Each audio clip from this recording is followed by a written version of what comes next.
नमस्कार, आप देख रहे हैं 4 PM। मैं हूं आपके साथ सिमरन। केंद्र में इन दिनों भले ही भाजपा की सरकार हो, लेकिन तारीफें विपक्ष की हो रही हैं। ऐसा हो भी क्यों ना। दरअसल विपक्ष की मजबूती के सामने इस बार भाजपा लगातार घुटने टेकती नजर आ रही है। जी हां, सही सुना आपने। साल 2024 के लोकसभा चुनाव के परिणाम आने के बाद से लेकर अब तक भाजपा को कई मौकों पर विपक्ष की एकता के सामने सिर झुकाना ही पड़ा है। फिर चाहे वो लेटरल एंट्री का मामला हो, वक्फ संशोधन का मामला हो या अन्य मुद्दे, कई मौके ऐसे आए जहां भाजपा को हार माननी पड़ी। हालांकि ये सारे मामले अभी शांत नहीं हुए थे कि केंद्र सरकार की ओर से नई यूनिफाइड पेंशन स्कीम लागू करने की घोषणा की। फिर क्या, अब इस घोषणा के होने के बाद सियासी गलियारों में बवाल मच गया। इस मामले को लेकर जहां सत्ताधारी दल भाजपा अपना बचाव कर रही है, वहीं दूसरी तरफ कांग्रेस व अन्य राजनीतिक दल भाजपा को जमकर घेर रहे हैं। ऐसे में इसको लेकर कांग्रेस अध्यक्ष मल्लिकार्जुन खड़गे ने जोरदार हमला बोला है। कांग्रेस अध्यक्ष मल्लिकार्जुन खड़गे ने कहा कि यूपीएस में यू का मतलब मोदी सरकार का यू टर्न है। साथ ही उन्होंने मोदी सरकार के तीसरे कार्यकाल में अब तक वापस लिए गए फैसलों को गिनाते हुए कहा कि 4 जून के बाद जनता की शक्ति प्रधानमंत्री की शक्ति के अहंकार पर हावी हो गई है। कांग्रेस अध्यक्ष ने एक्स पर पोस्ट करते हुए लिखा कि यूपीएस में यू का मतलब है मोदी सरकार का यू टर्न।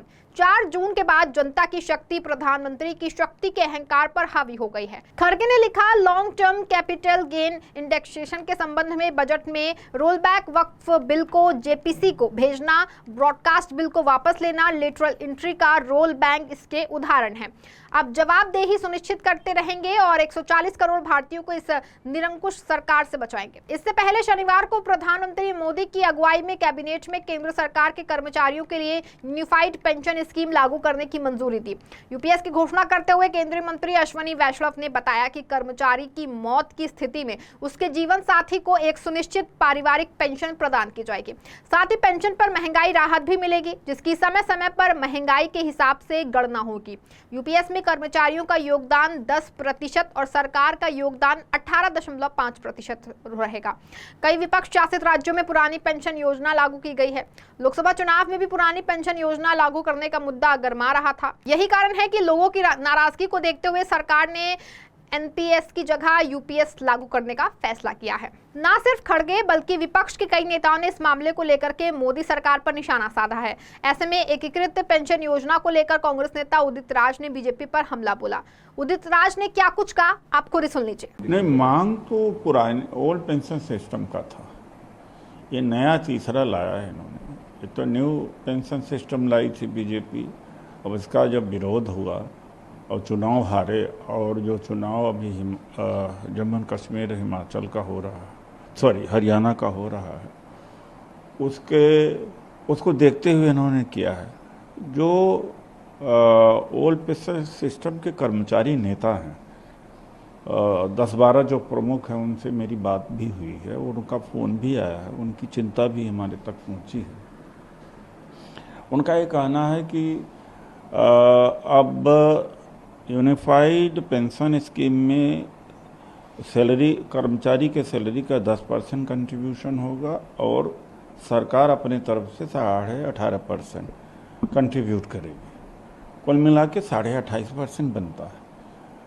पहले के सिस्टम में न कर्मचारी का कटता था 10%, न सरकार अपने तरफ से देती थी, तो 20 साल के रिटायरमेंट के बाद में पेंशन मिला करती थी।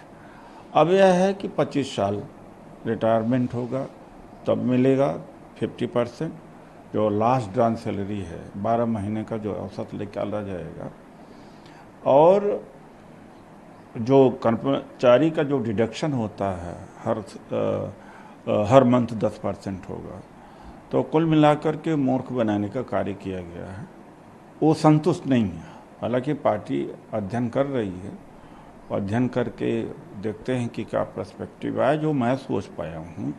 और ओल्ड पेंशन सिस्टम, और दूसरा इसका फीचर है कि 10 साल जो सर्विस कर चुका है उसकी मिनिमम पूरा होने पर मिनिमम 10,000 रुपये महीने पेंशन मिलेगी, और 10 साल से लेके 25 साल के बीच अगर कोई रिटायर होता है तो प्रोरेटा अनुपातिक पेंशन दी जाएगी। तो कुल मिला के सरकार का ये बड़ा घोंच पोच है, पूरा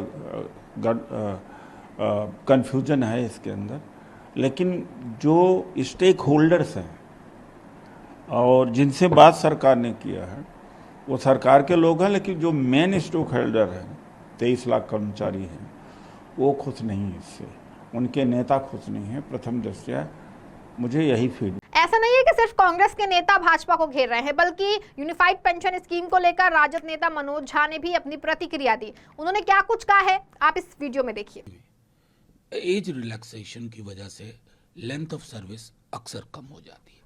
इसके लिए सरकार किस तरह की व्यवस्थाएं कर रही हैं, नहीं तो नुकसान होगा। मैं समझता हूं भी हम सबको इंतजार करना चाहिए फौरी तौर पर प्रतिक्रिया देने से पूर्व कि ये कितनी समग्रता में उनकी आकांक्षाओं को पूरा करता है या पूरा करने से विफल रहता है। इतना विशाल देश जहां बड़ी से बड़ी आपदा में, बड़े से बड़े मुश्किल दौर में जनगणना नहीं रुकी। और रही बात जातिगत जनगणना की, इसके लिए रॉकेट साइंस नहीं चाहिए। एक कॉलम जोड़ना है और उस कॉलम के आधार पर आपको हकीकत समाज की सामने आ जाएगी। कौन कहां लगातार बैठा हुआ है और किसके बैठने की जगह नहीं है। अगर ये हम नहीं हासिल करना चाहते। आपको बता दें कि विपक्ष ने भाजपा को घेरने में कोई कोर कसर नहीं छोड़ी है। लगातार भाजपा पर विपक्ष द्वारा हमले हो रहे हैं। ऐसा हो भी क्यों ना, जब से भाजपा की सरकार इस बार सत्ता में आई है तब से लेकर अब तक कई दफा भाजपा की हार हुई है, जो कि इससे पहले देखने को बहुत कम मिली है। इस बार की अगर हम बात करें तो केंद्र सरकार की हालत काफी खस्ता नजर आ रही है। इसके चलते इलेक्टोरल एंट्री को भी वापस लिया। तभी तो मात्र 12 दिनों के भीतर सरकार ने तीसरा फैसला लिया है, जो स्पष्ट रूप से विपक्ष के आगे घुटने टेकने जैसा है। अभी हाल ही में सरकार ने वक्फ बोर्ड संशोधन बिल को बहुत जोर शोर से लाया, पर अचानक उसे जेपीसी को भेज दिया, जबकि दोनों सहयोगी दल इस मुद्दे पर सरकार के साथ थे। इसी तरह दलित सब कोटे के उच्चतम न्यायालय के फैसले को लागू न करने का फैसला भी दबाव में लिया गया था।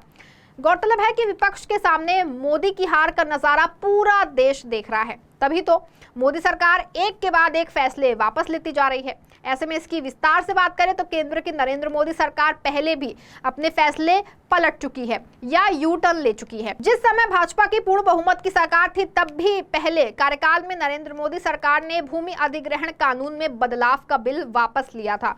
दूसरे कार्यकाल में किसानों के आंदोलन की वजह से 3 केंद्रीय कृषि कानूनों को वापस लिया गया। लोकतंत्र में ये कोई अनहोनी नहीं है, जन दबाव में सरकारों को फैसले पलटने होते हैं। लेकिन तीसरी बार सरकार बनाने के बाद जितनी जल्दी सरकार फैसले पलट रही है या फैसलों पर ब्रेक लगा रही है, वो हैरान करने वाला है। सबसे ज्यादा हैरानी इस बात की हो रही है कि सरकार को इन मामलों की संवेदनशीलता का पता है, फिर भी क्यों फैसले हो रहे हैं और क्यों वापस हो रहे हैं। वहीं इलेक्टोरल एंट्री की अगर हम बात करें तो यदि इलेक्टोरल एंट्री के जरिए केंद्र सरकार में 45 पदों पर सीधी नियुक्ति के संग लोक सेवा आयोग के विज्ञापन की बात करें तो क्या केंद्र सरकार या प्रधानमंत्री कार्यालय को इसकी संवेदनशीलता का पता नहीं था?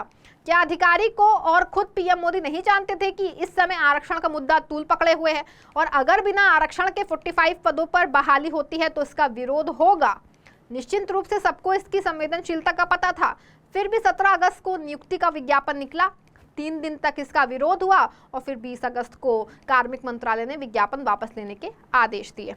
ठीक इसी तरह सरकार को निश्चित रूप से वक्फ बोर्ड कानून में बदलाव की पहल को लेकर भी पहले से अंदाजा होगा कि इसका विरोध होगा। ये भी बेहद संवेदनशील मामला है, फिर भी सरकार ने बिल पेश कर दिया। संसद के पिछले सत्र में इसे पेश किया गया और विपक्षी पार्टियों के साथ साथ सहयोगियों के विरोध के बाद इसे संयुक्त संसदीय समिति यानी कि जेपीसी के पास भेज दिया गया।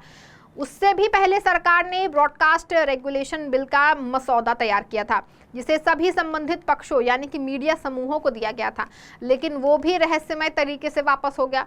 जिनको ड्राफ्ट की कॉपी भेजी गई थी उसको इसे लौटाने के लिए कहा गया।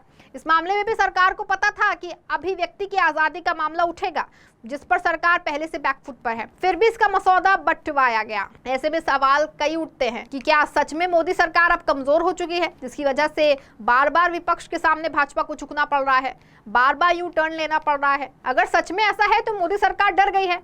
ये तो भाजपा के लिए काफी घातक साबित हो सकता है। ऐसा हम इसलिए कह रहे हैं क्योंकि केंद्र सरकार की इस कमजोरी का फायदा विपक्ष राज्यों में होने वाले आगामी विधानसभा चुनाव में उठाएगी। खैर, केंद्र सरकार की हर मजबूरी का फायदा उठाने के लिए कांग्रेस व इंडिया गठबंधन पहले से ही तैयार है। ऐसे में लगातार 3 फैसलों पर मोदी सरकार का यू टर्न लेना चर्चा का विषय बना हुआ है। इस खबर में फिलहाल बस इतना ही। ऐसी तमाम राजनीतिक खबरों के लिए बने रहें और जुड़े रहें 4 PM के साथ। धन्यवाद।